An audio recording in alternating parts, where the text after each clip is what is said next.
Young and edgy designers are changing the look and the narrative. Gone are the days where design centered around leopard print or imibhaco, known as traditional clothing.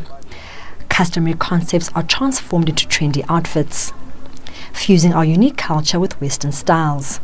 The Fashion Council, a first for the Eastern Cape, will open more doors to designers. As a whole has indigenous pieces of fashion that people are creating. I think that right now, while the spotlight is on Africa, it's very important that we help our emerging designers to reach a global market as a whole.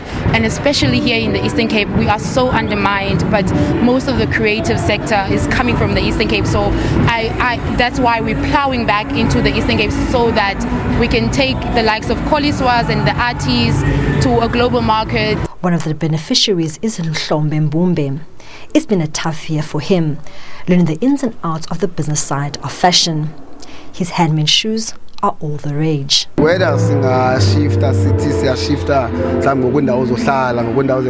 if we relocate to other places, fashion is able to show exactly where we come from. It helps us a lot.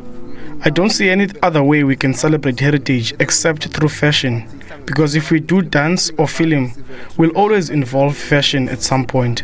An expert at redefining fashion is global Maxhosa sensation Lerato Thipa. For me, using fashion to celebrate heritage is something that is super important because it is the most distinctive element of us.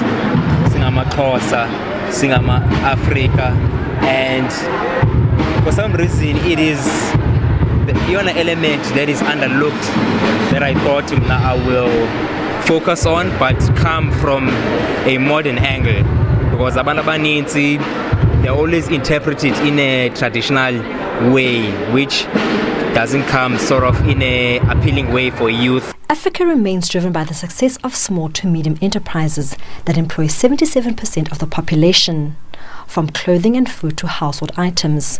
The fashion industry is becoming a distinct area of growth. I think the fashion industry and the creative industries in general, they lend themselves so very well into small business promotion, into job creation, because the young people, they don't have to wait to be employed elsewhere.